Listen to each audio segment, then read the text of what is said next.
This man purports to be Julien Smith. I'm not willing to agree with that because he's clearly in a hidden location. Yes. You can't afford lights, but hopefully with the release of this new book, you'll get something like that handled. I accidentally called your book The Filch or something like that, but it's the Flinch. And to understand this, what you're kind of saying is basically, you know, if I go to punch you, you might flinch, and why that's a good thing in your opinion. Am I right? Yeah, I mean, so it's two things.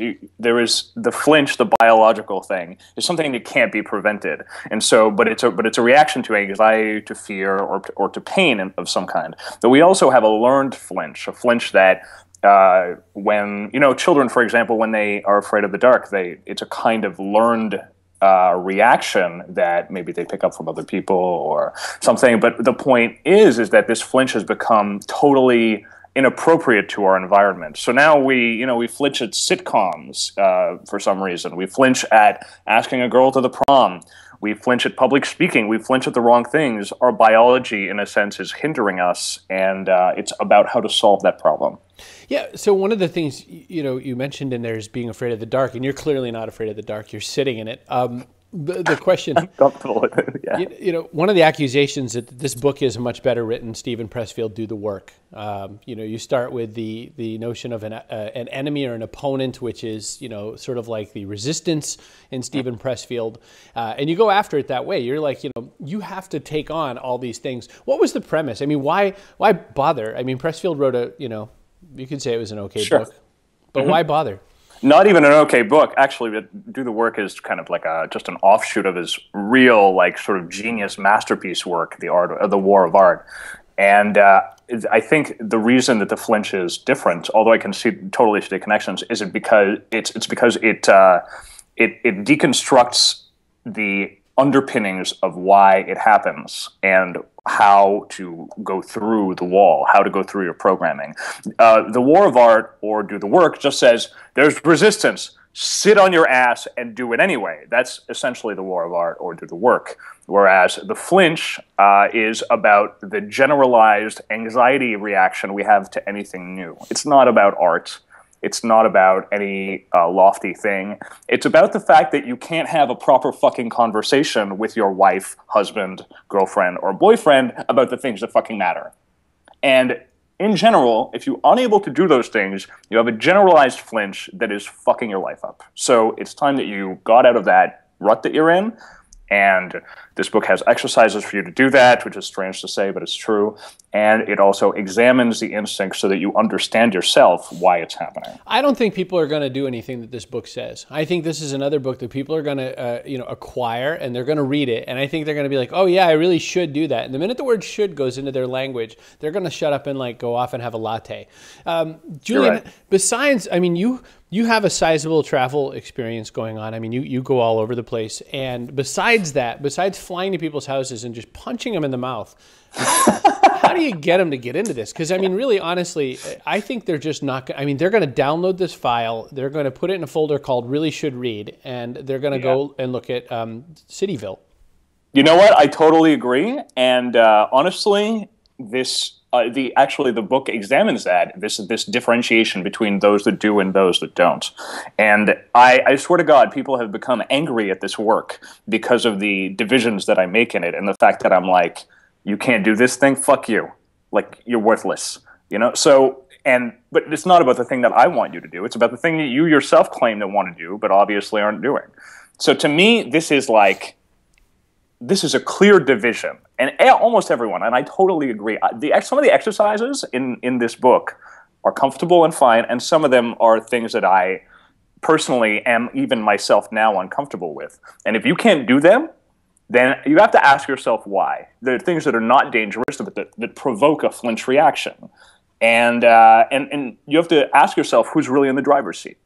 Are you in the driver's seat? Or is the brain, your little anxiety, what Seth Godin would call the reptile brain, in control? Who's in control? You or the primitive little fucking monkey you? I'm going to go with the monkey me. But, so for example, one of the homework assignments you have is turn on the water in the shower and get it really freezy cold and step in. And right. What you really want to do is just get into what's the feeling beforehand and what's all the apprehension. And I think that it's a great way to explain it all. But again, I think it's something people aren't going to do. And what is so, that? You know Why what? do they do that? You know what, dude? Honestly, to me, I'm like, there's only so far that you can fucking hold people's hands. At some point, you're just like, you know what? Screw this. I can't everyone has somebody like this in their life. They go, oh, you're so cool and you're so interesting. I'm sure you have someone like this. Everyone does. And they're like, you're so cool and you're so interesting and you're so smart. yeah, you're that person for me. So, and then you go, but I'd like you to, I want to take you to this place. Come to this place where this, and they're like, no, and they're like, no. And eventually you're like, no, okay, fucking fine, I'm done. I'm done with you. So I'll tell you something. This is for people who want to do something. If you do not want to do anything, then forget about it. Forget you even saw this video. Forget the fact that this is on every fucking blog in the world right now or whatever day you're seeing it. And just go back to your regular life. Put it in the folder and just move forward. I don't care. It's been brought to my attention by censors, but that you curse a lot. And I was curious whether or not, at some point it's that fear of that it's an affectation, but I don't think that is true with you. Is cursing a dividing line for you? And what benefit does it serve that you are no longer cognizant of what, how often you say things that would make people cry? Fact, during a restaurant, during a supper that Chris and I had with some other people, I don't think I've ever told this story before. I'm swearing as I usually do. This was years ago. And then Brogan comes back from another table, wherever he is, and he goes, I just paid for those people's supper. And I go, why? And he goes, because they were about to leave because you were swearing so much.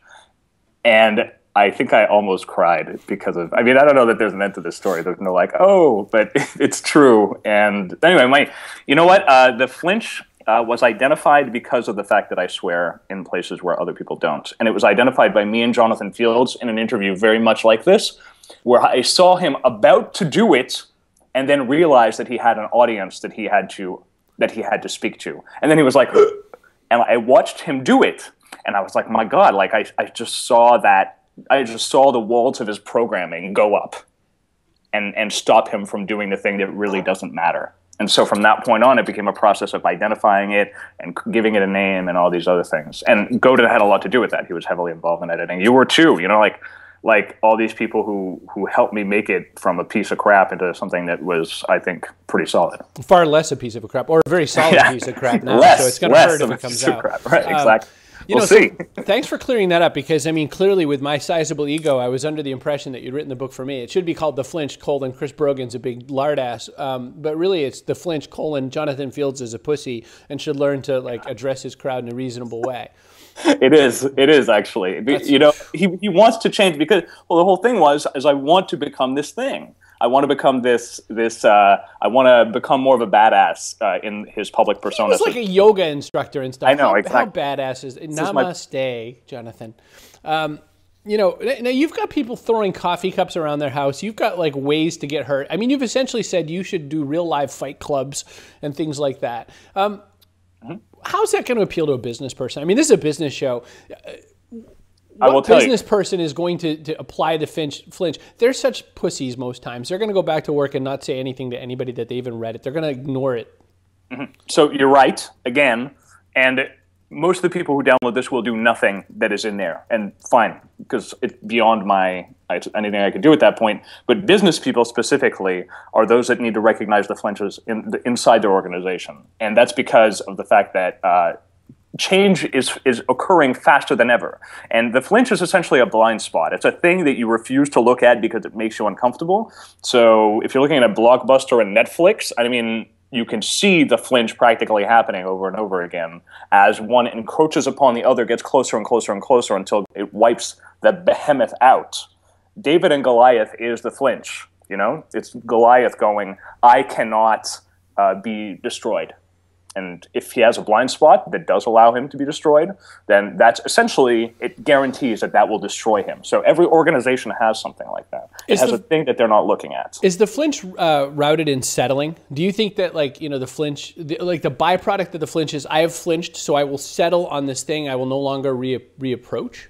Right. So it doesn't lead, it is in fact, it leads to settling, because it's this thing that I'm like, there might be something amazing beyond that wall, but I'm just not going to look at that wall. That wall makes me nervous. And in fact, it's been internalized so much that it's almost like a physical sensation. It doesn't even occur in the brain anymore. It occurs here, and it tightens your chest up, and it makes your pulse like, and everybody feels this about some things, whether it's talking to someone that they respect, or whether it's, whatever it is, they feel some kind of anxiety about it. And if they're unable to push through and become the person that is fine with the thing that they're afraid of, then they have essentially limited themselves, and they will settle. Point final. Sorry, that's French. Fuck you. It's French for fuck you. Wow, and there it goes. Sorry, I was spitting up on my my chai latte tea, which I learned, according to Hindus, is the word TTT, because chai is their word for tea. Latte is the way they make tea, and tea is tea. So TTT. They evidently, if they go to Starbucks, they want to commit seppuku shortly thereafterwards. I just really have one last question, because otherwise these interviews go in a long direction.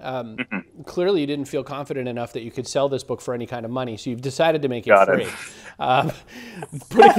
Putting this thing out here as a free book just means that you could have a bragging rights and be like, over 7 million people downloaded and didn't choose to do anything with this book. You got it. Yeah. I mean, what's the theory there? The theory is that there's a flinch for any kind of purchase above 1 cent. So immediately people go, is it worth it? And the default response is no. And now the decision needs to be made around some other form of value. It needs to go, well, the value is, I don't have to give anything up for this. There's no sacrifice. So if there's no sacrifice, all of a sudden it opens up this whole thing. And the fact that that can happen, it can happen only pretty much because of Domino, Godin, and Amazon. So it's a nice liberty, and it's the future of where publishing is going. So I think that we'll learn from this and figure out that we can do more with books now, that they can be made available in this way. You keep saying Godin by his last name as if everyone just knows the bald bastard. Seth Godin, who is a bestselling. Yeah, yes, I do. Yes. All marketers are liars. What's your favorite one of his books, if you have? I'll tell you, it is The Dip, and this book was designed around, I was walking in Spain over 35 days. I walked 500 miles in Spain in May. And as I was doing it, I listened to The Dip on audiobook from my iPhone. And I was like, if I could make this book anything as good as The Dip is to me, then I'll have succeeded. And I think I actually did that. Oh, yeah. I mean, all seriousness aside, it's a really, really good book. Putting kidding back in, I'm not so sure. But, Garbage. All right, I quit, and I'm going to let you be. Julien Smith, if people want to know about you, they can just go to juliensmith.com, seeing as you finally got less cheap and bought that. But it relays to inoveryourhead.net. Yeah, the dilemma being is that there's also a super famous internet YouTube video maker by the name of Julien Smith. So be careful how you type my name. Clearly not you, because you don't even understand. Interesting, yes. Smart, okay. Not funny, no. No, but internet, video. This is clearly not your purview. Right. You're not even looking at the camera. You're looking at my eyes. You're making eye contact with me instead of. I'm looking at your eyes. I think I'm looking at you. Don't worry. I'll teach you how to video blog in some later view. All right. Thanks, Julien.